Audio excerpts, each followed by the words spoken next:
নমস্কাৰ আজি এই ভিডিঅ'টোত আগবঢ়াম আপোনালোকক আমি যেহেতু পৰম্পৰাগতভাৱে বহাগৰ 1 তাৰিখে আমি ঔষধীয় যেনেকৈ হালধি তাৰপিছত মগু আৰু আমৰ কলি এইবোৰেৰে আমি সদায় গা ধুই আহিছোঁ পৰম্পৰাগত নিয়ম মতে গতিকে আজি কম ৰাশি অনুযায়ী আপোনালোকে কি কি সামগ্ৰীৰে গা ধুব আৰু ইয়াৰ আগৰ ভিডিঅ'টোত মই নক্ষত্ৰ অনুযায়ী বৰ্ষচক্ৰ ফলৰ দানৰ কথা কৈছিলোঁ গতিকে আপোনালোকে যদি নিজৰ নিজৰ নক্ষত্ৰ জানে তেতিয়াহ'লে এই ভিডিঅ'টো চাই ধুনীয়াকৈ নিজৰ নিজৰ দানখিনি কৰিব পাৰিব কিন্তু এই দানটো ৰাশিগত দান নহয় বহুতে মই মেছেজত দেখিছোঁ বা কমেণ্টত ইজনে সিজনৰ লগত কথাও পাতিছো বা কমেণ্টবোৰ দেখিছোঁ যে আপোনালোকে ৰাশি হিচাপে দানবোৰ কওক কিন্তু ৰাশিগত মতে এইবোৰ দান নহয় এইবোৰ নক্ষত্ৰ মতে দান হয় গতিকে এটা ৰাশিত তিনিটা নক্ষত্ৰ থাকে গতিকে যেনেকৈ মই উদাহৰণস্বৰূপে কওঁ যে যেটো প্ৰথম কৈছিলোঁ পৰ্বতে পৰিছে 27 নম্বৰ 1 নম্বৰ 2 নম্বৰ তাত কোনো ধৰণৰ দান নাই এটা 27 নম্বৰ নক্ষত্ৰটো মীন ৰাশিত থাকে 1 নম্বৰ 2 নম্বৰটো মেঘ ৰাশিত থাকে গতিকে মীন ৰাশিৰো সেই নক্ষত্ৰ অধিকাৰী মানুহজনে দান কৰিব নালাগে কিন্তু ইয়াৰ ধৰক মানে 26 আৰু 25 এই নক্ষত্ৰটো তেওঁলোকৰ কাৰণে ভাল হেয়াও মীন ৰাশিত পৰে গতিকে যদি কওঁ যে মীন ৰাশিৰ ব্যক্তিৰ এইটো বছৰত কোনো ধৰণৰ দান নাই কিন্তু এই দানসমূহ আমি নক্ষত্ৰৰ ভিত্তিতহে কৰো এই দানসমূহ আমি কেতিয়াও ৰাশিগতভাৱে কি দান কৰিম তেনেকুৱা ধৰণৰ নহয় নক্ষত্ৰৰ ওপৰত ভিত্তি কৰি হয় গতিকে আপোনালোকক নক্ষত্ৰবোৰ কৈ দিছো যিসকলে নিজৰ নিজৰ নক্ষত্ৰ জানে তেওঁলোকে দান কৰিব পাৰে আৰু যিসকলৰ সোঁৱৰণী আছে কুষ্ঠিখন আছে তাত সেই নক্ষত্ৰটো উল্লেখ থাকে আৰু সেই নক্ষত্ৰ হিচাপতে আপোনালোকে দানটো কৰিব পাৰে আজি কম যেহেতু এটা কনফিউজনৰ হৈছে যে নক্ষত্ৰ অনুযায়ী আমি কি দান কৰিম গতিকে স্নানৰ ক্ষেত্ৰত যেহেতু আমি প্ৰত্যেক বছৰে আমি বহাগৰ 1 তাৰিখে অসমীয়া পৰম্পৰাগত নিয়মতে আমি হালধি মগু বটা আমৰ কলি এইবোৰেৰে স্নান কৰোঁ স্নানৰ সামগ্ৰী হিচাপে ব্যৱহাৰ কৰোঁ গতিকে আজি আপোনালোকৰ এই গোটেই কনফিউজ যাতে নহয় আপোনালোকে কোনো দ্বিধাবোধ নাথাকে তাৰ বাবে মই পঞ্জিকাৰ পৰা নক্ষত্ৰৰ ৰাশি মিলাই মেলি আপোনালোকৰ কাৰণে ৰাশি অনুযায়ী কেনেকুৱা ধৰণৰ ৰাশিত কি ধৰণৰ সামগ্ৰীৰে আপোনালোকে স্নান কৰিব তাক যুগুত কৰি উলিয়াইছো আৰু আশা ৰাখিছো আপোনালোকৰ সকলোৰে সুবিধা হ'ব এই স্নানো নক্ষত্ৰৰ ওপৰত ডিপেন্ড কৰিয়ে হয় তথাপিও মই পঞ্জিকাৰ পৰাই নক্ষত্ৰৰ ৰাশিৰ সাৰমৰ্ম উলিয়াই আপোনালোকলৈ প্ৰত্যেক ৰাশি কি সামগ্ৰীৰে গা ধুব সেয়া মই কৈছো প্ৰথমতে মেঘ ৰাশিৰ যিসকল ব্যক্তি আছে তেওঁলোকে দুবৰি আৰু মথাৰে গা ধুব দুবৰিটো সকলোৱে পাব আৰু মথা আপোনালোকে সেইখিনি সময়ত বজাৰত উপলব্ধ হয় বজাৰতে পাব গতিকে হেয়া আপোনালোকে লৈ গা ধুব পাৰিব বৃষ ৰাশিৰ ব্যক্তিসকলে মথা আৰু কাজলগৰিও সেইখিনি সময়ত বজাৰত উপলব্ধ পায় গতিকে মথা আৰু কাজলগৰিৰে আপোনালোকে গা ধুব পাৰিব মিথুন ৰাশিৰ ব্যক্তিসকলে মগু কেঁচা হালধি ৰস আৰু কাজলগৰিৰে গা ধুব পাৰিব কৰ্কট ৰাশিৰ লোকসকলৰ কাৰণে হালধি মানে কেঁচা হালধি আৰু আমৰ কলি আমৰ যেটো সৰু কলি আছে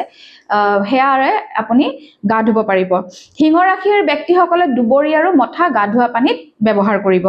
কন্যা ৰাশিৰ ব্যক্তিসকলে মথা আৰু কাজলগৰি এই দুটা সামগ্ৰী আপোনালোকে গা ধোৱা পানীত বা গা ধুওঁতে ব্যৱহাৰ কৰিব স্নানৰ সামগ্ৰী তুলা ৰাশিৰ ব্যক্তিসকলে মগু বটি লৈ মগু বটা বুলি কোৱা হয় হালধি আৰু কাজলগৰি এয়াৰে আপোনালোকে স্নান কৰিব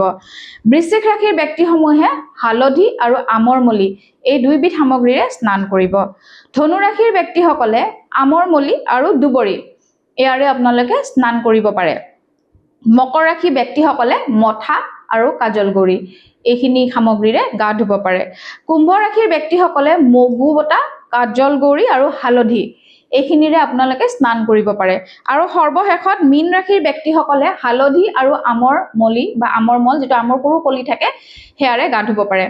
এতিয়া যিসকলে এইখিনি হল ৰাশি মতে যে মেঘ ৰাশিৰ পৰা মীন ৰাশিলৈকে এই পাৰ্টিকুলাৰ সামগ্ৰীসমূহ লৈ আপোনালোকে স্নান কৰিব পাৰে হেয়া সম্পূৰ্ণ পঞ্জিকাত দিয়া আছে আৰু পঞ্জিকাৰ পৰাই মই কৈছো কেৱল মাত্ৰ মই পঞ্জিকাৰ পৰা আপোনালোকৰ সহজলভ্য হ'ব পৰাকৈ ৰাশি হিচাপে নক্ষত্ৰ হিচাপে মই নক্ষত্ৰটো এবাৰ উল্লেখ কৰা নাই কিয়নো বহু মানুহ কনফিউজ হ'ব পাৰে আপোনালোকে নিজৰ ৰাশি চাই গা ধুব এতিয়া ইয়াৰ মাজত আৰু এটা প্ৰশ্ন হ'ব পাৰে যে মই নিজৰ ৰাশিটো নাজানো বা মই নাম আৰু মোৰ ৰাশি বেলেগ তেনে ক্ষেত্ৰত এই 5 বিধ সামগ্ৰীয়ে আপোনালোকে গা ধোৱাৰ ক্ষেত্ৰত ব্যৱহাৰ কৰিব পাৰে কাজলগৰি মথা দুবৰি হালধি আৰু মগু এইখিনি গোটেইখিনি সামগ্ৰীয়ে আপুনি মানে গা ধোৱা পানীত ব্যৱহাৰ কৰিব পাৰে এতিয়া ইয়াৰ মাজত এটা কথা হয় যে এইখিনি সামগ্ৰী আমি কেনেদৰে ব্যৱহাৰ কৰিম আমি সৰুৰ পৰা দেখি আহিছো যেতিয়া গৰু বিহু দিনাখন সৰুৰ পৰা আমাক ধৰক মাহঁতে বটি মেলি পেলাই গাত ঘঁহিব দিয়ে তাৰ পাছত গা ধুব পাৰে এইটো এটা কৰিব পাৰে যিটো আমি পৰম্পৰাগতভাৱে কৰি আহিছো আৰু ইয়াৰ উপৰিও মই বিশেষকৈ গ্ৰহৰ স্নানৰ কাৰণে মোৰ সৌভাগ্যৰ চাবিকাঠি বুলি যিখন কিতাপ আছে তাত লিখিছিলো যে গ্ৰহৰ স্নানৰ ক্ষেত্ৰত আমি এই গোটেইখিনি সামগ্ৰী যিখিনি পিচিব পাৰো বা ৰস উলিয়াই পেলাই এটা মগত থৈ পানীৰ লগত মিহলি কৰি সেই পানীটো চেকি উঠি সেই পানীটো আপুনি গা ধোৱা পানীত দি পেলাই ব্যৱহাৰ কৰিব পাৰে যেনেকৈ আমি বিভিন্ন সময়ত গা ধোৱা পানীত গোলাপ জল মিহলাব কওঁ এক খপ গোলাপ জল মিহলাই দিয়ক বা কেইটোপালমান গোলাপ জল মিহলাই দিয়ক তেনেদৰে এই গোটেইখিনি সামগ্ৰী আপুনি বাচন এটা তৈয়াৰ কৰি তাৰ ৰসটো উলিয়াই চেকি মেলি সেই পানীখিনি আপুনি গা ধোৱা পানীত দিব পাৰে ইয়াৰ ফলত এটা হ'ব যে কিছুমানৰ ঘৰত সন্তানে হয়তো এইখিনি সামগ্ৰী ব্যৱহাৰ কৰিব টান পাব পাৰে বেয়া পাব পাৰে গতিকে আপুনি তেওঁ গম নোপোৱাকৈ এই পানীখিনিত মিহলাই দিলেও আপোনাৰ সেই স্নানৰ যিটো আমাৰ বহাগ মাহত যিটো 1 তাৰিখে আমি স্নান কৰোঁ সেই স্নানৰ যিখিনি আমি ফল পাব লাগে নক্ষত্ৰ হিচাপে সেয়া আপুনি লাভ কৰিব আশা ৰাখিছোঁ আপোনালোকে এই ভিডিঅ'টোৰ জৰিয়তে কি কিৰে গা ধুব গম পাইছে মই পঞ্জিকাৰ পৰা উলিয়াই দিছোঁ কেৱল মাত্ৰ মই নক্ষত্ৰ আৰু ৰাশিসমূহ মিলাই আপোনালোকৰ সুবিধা হ'ব পৰাকৈ এইটো প্ৰস্তুত কৰিছোঁ গতিকে চাই লওক যিসকলৰ যি ৰাখি আছে আৰু যদি ৰাখি নাজানে তেতিয়াহ'লে গোটেই সামগ্ৰীখিনিৰে আপোনালোকে গা ধুব পাৰে বহাগ মাহটো আপোনালোকৰ ভাল যাওক বুলি ভাবিছোঁ লগতে গোটেই বছৰটো নতুন বছৰটো আপোনালোকৰ ভালে যাওক আগন্তুক নতুন বছৰৰ শুভকামনা জনালোঁ ধন্যবাদ